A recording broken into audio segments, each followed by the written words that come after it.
listeners, and welcome to the David Crit Project podcast. This is the first episode of 2019, and we're looking forward to a year with new projects, new conversations, and new insights that are going to be coming up. So remember to subscribe to our podcast channel if you haven't already, like, follow, and share the episodes you enjoy most, and keep a lookout for all the new episodes that are going to be coming up this year. My name is Britt, and I'm here today with my colleague Elise de Beer, and we're going to be talking about cats. So let's get into our exhibition, The Cat Show. This is a group exhibition that is showcasing the works of young and established artists in response to the theme of cats. This opened in December 2018 and will be up until the 2nd of February 2019. Don't worry, if you guys don't have a chance to see it before the 2nd of Feb, the works will be kind of spread throughout our locations. We're planning to have our little mini cat show at our 151 space. So don't worry, nothing's to be missed. Yeah, and it really is a fun exhibition and something that you should definitely check out. It all started out as a really fun idea between the cat lovers on the team here at David Crit Projects. And David himself is quite an avid cat fan, especially considering that he has one of his own named Masha. And this exhibition couldn't be possible without our amazing gallery director, May Bell, who was just as inspired by cats by her own friend, Shirkan. She was the one who brought together all these amazing, talented artists. They're all cat lovers, one way or another. Yep, and what's been most enjoyable is that no two of them actually responded the same. There's been such a range of artistic disciplines, from painting to sculpture, design, illustration, and even photography. And the cat show really has managed to embody the nature of cats in a playful and memorable way, thanks to these artists. Cats have actually been a symbol in visual culture for centuries, and the artists' responses have been so different, so we've enjoyed the unique stories behind some of the works, which have actually often sparked conversation amongst the people that have come in. They all speak about their own cats, and as a cat owner myself, I can totally understand that. It's hard not to tell someone how cool your cat is. And I think that's so true, because me with my two cats, you automatically want to share those stories and the silly things that they do. And to be in the form such as art, it becomes so much more relatable, and we all get to share those stories. One of the painters that we had on the show is Fani Bays. He included a small oil painting, and I want you guys to enjoy this alliteration. Flaccid Feline Fiasco Fantasy. Well done. Which is a tongue twister. Which is about his first cat, Rosie, and the lessons he learns about personal space and trying to put a cat in a dress. I can't say I relate to the story, but I'm pretty sure that every cat will put up a very fierce fight when being forced to put into a dress. Yeah, I'm sure. It's crazy. Another fun interpretation of the theme is the two works by Heidi Fourie. She made 2 watercolor monotypes, which are actually inspired by her time at the David Crit workshop. The 2 works are quite different because they actually don't have cats in them. The one work is titled Self-Portrait as a Cat, and the other work is titled Portrait of Alan as a Cat. And this one always gets our visitors' attention because they can't see the cats. But the images are in fact of the artist and her partner in cat poses, cat yoga if you will. I think there we each get to embody our own inner cats whenever we do yoga. Yeah. From one of my personal favorite artists, we had 2 amazing cat etchings by Diane Victor. Oh, I love those. Named Odysseus Cat and Mary Had a Little Lamb. And they really captivated our audience and are definitely worth checking out. If you guys can't see, come to the show. The links are in our description below where you can see the images of all the works that we're talking about.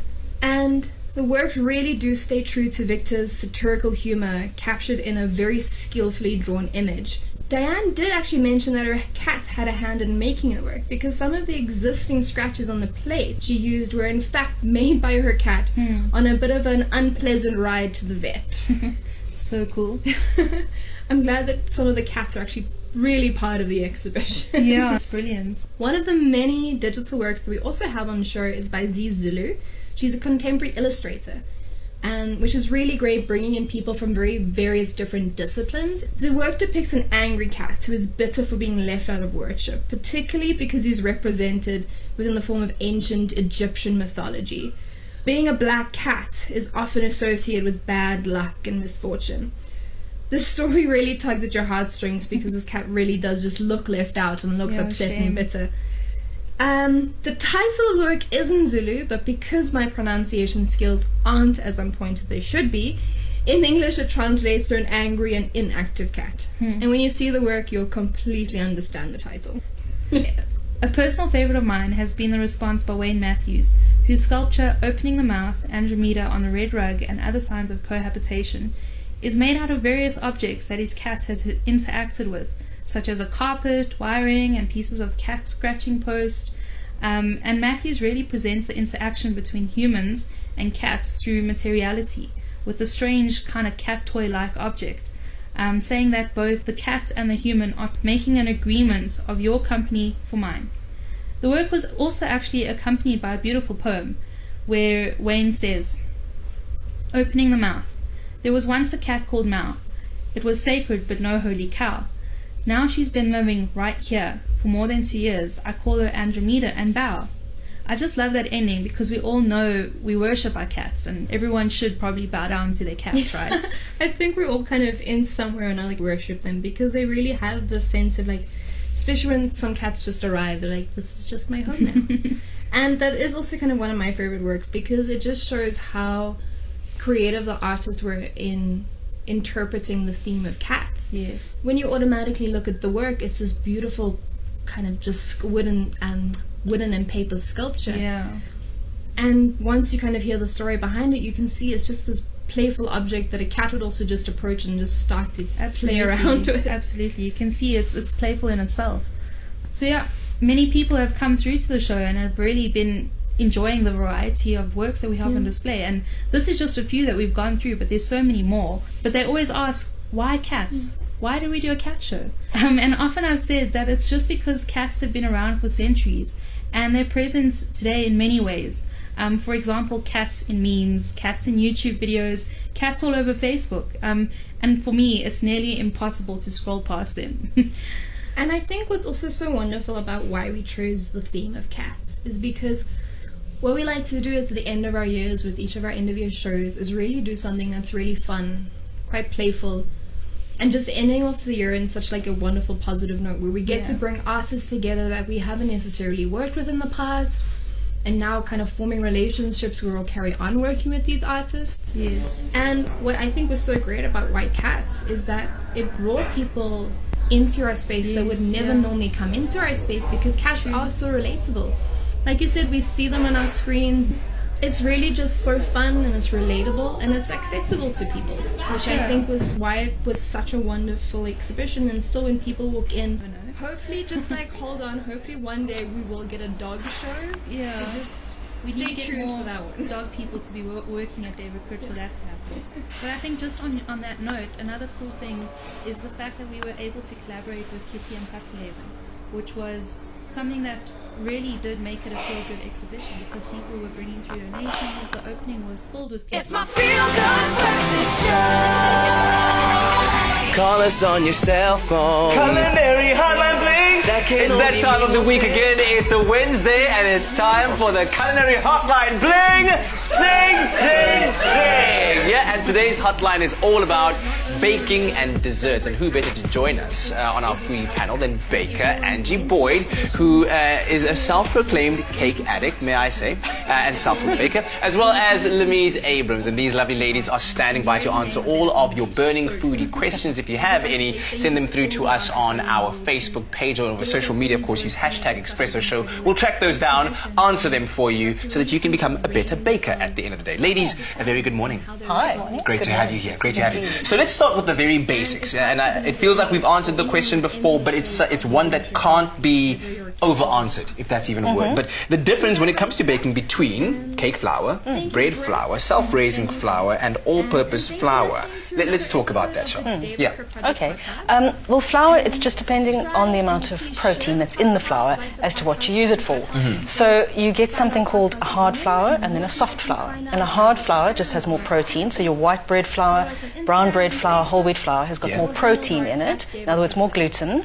So it's more stretchy so that it works better for bread. So something like a bread. Okay. Whereas your soft flour, less protein, something like cake flour, All-purpose flour is cake flour in this country. Same thing. So what you'll find is when you're reading these international recipes, an American recipe or a British recipe, it'll say all-purpose flour. You're just going to use cake flour. Yeah.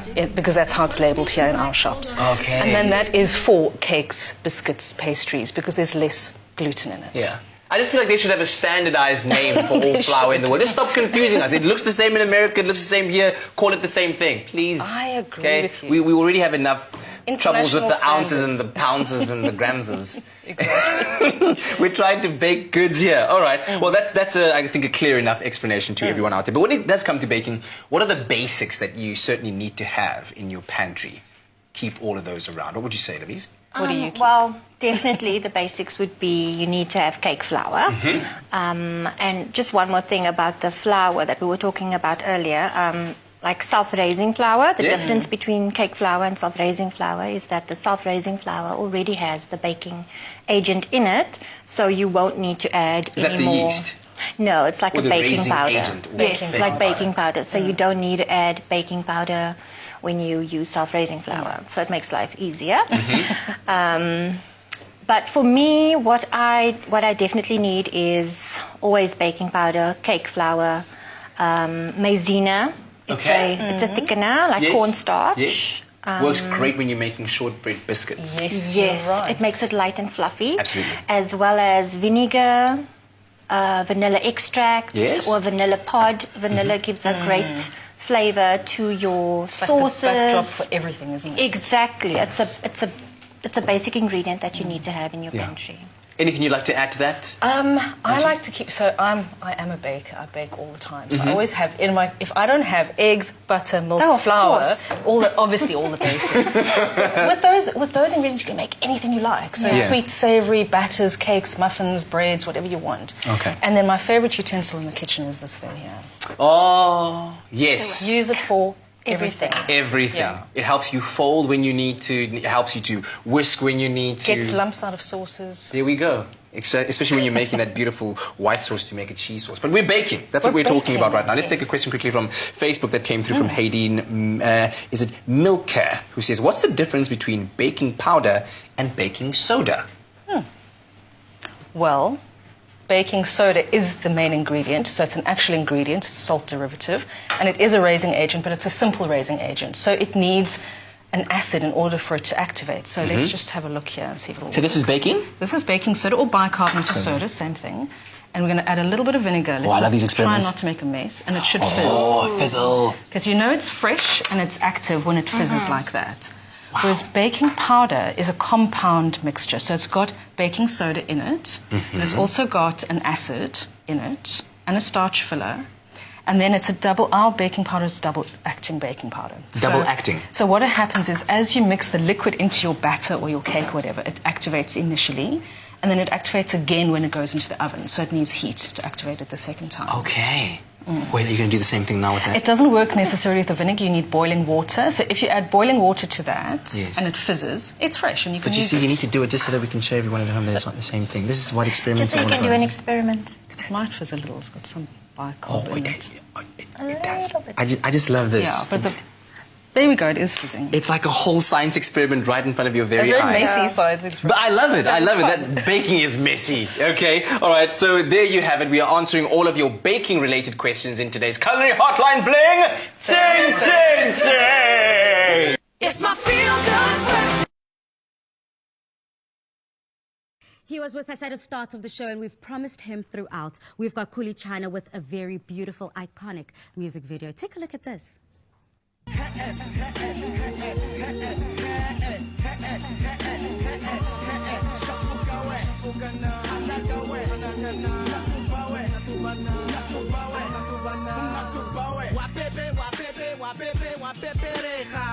I get it, cause I'm grinding usiku, get paid in the daytime. I'm loving Mudimu cause he makes sure that I get mine on my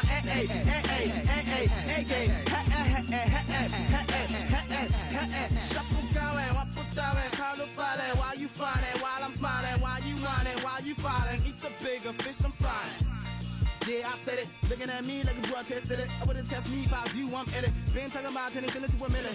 Not the limit, never see me come. Never see me run. R.I.P. DJ So one can't mention Motswako and not think about Kulichana, the 4-time SAMA award-winning rapper, and he's been able to effortlessly maintain his consistent longevity with the experience of over a decade in the industry. He joins us this afternoon as we discuss the newly established empowering platform for talent known as the Old Mutual Amped Studios. We will forever remember Kuli as the guy who had the whole country chanting, Damn, that song, yeah. It's so catchy. It follows you wherever you go. Everywhere, till this day. From the petrol attendant, the cashiers, everybody's still like, hey. I'm like, I've got some new songs. You know, but yeah. But that must be quite cool, though. Yeah. I mean, it's good to be you, I think. Oh, yes. Right now it is. Right now. I'm in such a, I feel blessed. I'm in such a great position. Been spending some time with Bra Hot Sticks, Mabuze. I was telling him how, sometimes you gotta say things into the universe. I don't even remember the verse, but I remember in my old material, I rapped about Hot Sticks Mabuze. And here we are, Do you believe in putting things like that into the universe? And are you very conscious of practicing that? Yeah. I believe in speaking things into existence. Yeah. Everything that I spoke about on my first record, I got to tick. I got to live. Yeah, it's a manifestation. It is so important. Yeah. And keeping positive. What do you think has been your edge in staying in the industry so long and staying on top for so long? Yeah, I would say significance. It's just I don't really follow the hype.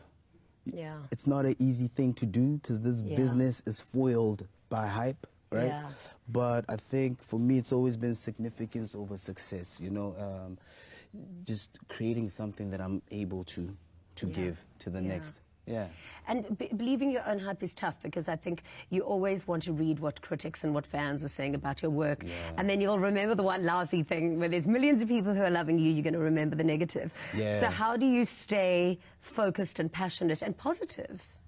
Jeez, it's hard. Yeah. It's hard. I went through a bit of a dark time when I just wasn't sure if I actually still want to do this, And we won't let you stop. No. And I was like, then what you do is that you let that negative stuff actually also fuel you to push harder. You know what I mean? And you also just got to understand that some people on social media, that's their thing. To just put you down. It's their thing. You know what I mean? So, but you gotta have, you have to be strong. Yeah, you have to stay level-headed. So the same way you treat the buzz when everybody says you are amazing, it's the same way you should, handle the negative stuff. Stay level-headed.